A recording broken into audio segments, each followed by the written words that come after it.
Okay, here's the 1964 R220 International. It's an old oil field truck, I think.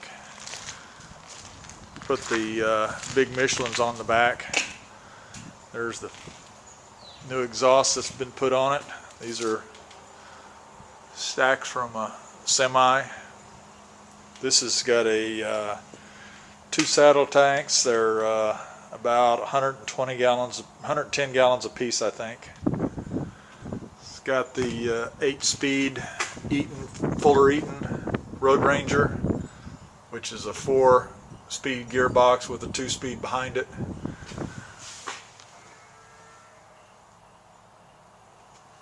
So what I'm going to do is kind of clean it up, fix up some of the mechanical stuff, do a little body work on it, and probably paint it this ivory white again. It's what color it's always been, looks like. Well, it started out brown. Interior, I think, is green. So maybe it was a green truck at one time. I don't know. Here's the engine.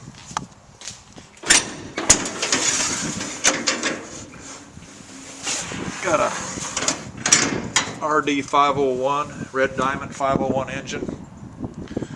It's got the Holley 7000 series carburetor, 4-barrel. It's got a vacuum governor, and it operates by a valve underneath the distributor that is sensitive to the RPM, and when it gets up to a set RPM, then it'll back the throttle plate down with vacuum. There's the factory dual exhaust, front 3 cylinders into the one header, back 3 cylinders, so it has an even firing pulse, 153-624. I haven't done anything to the engine other than set the valves. Seems to be in pretty good shape, doesn't burn any oil, uses lots of gas.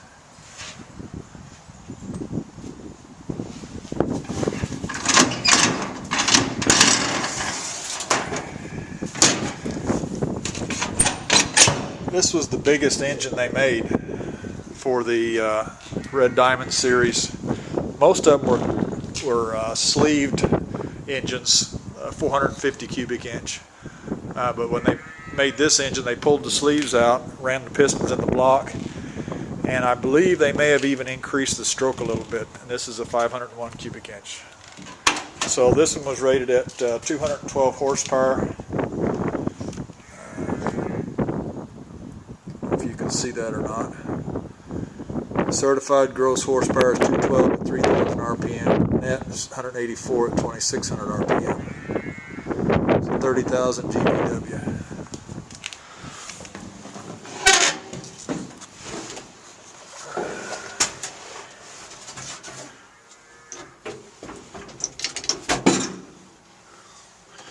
It's a little bit cold-natured. Got to pull the choke out. It's got a noisy buzzer until the air pressure builds up to about 60 psi, and then it'll shut the buzzer off. Well, forgot to put the battery cable back on, just in case it was electrical short.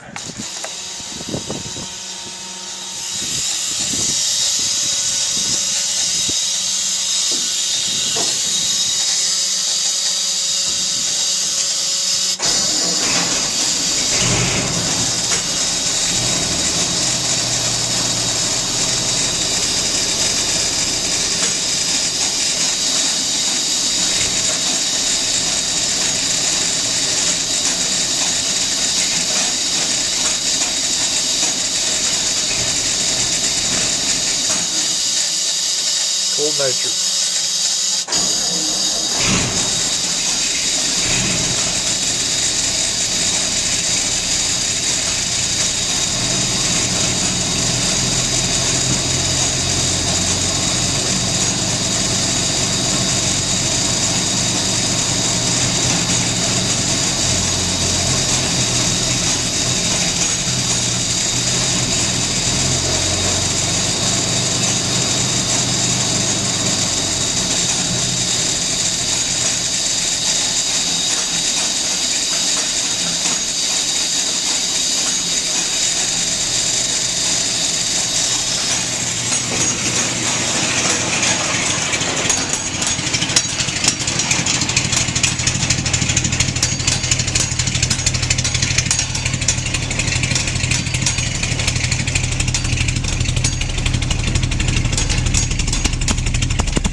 noisy.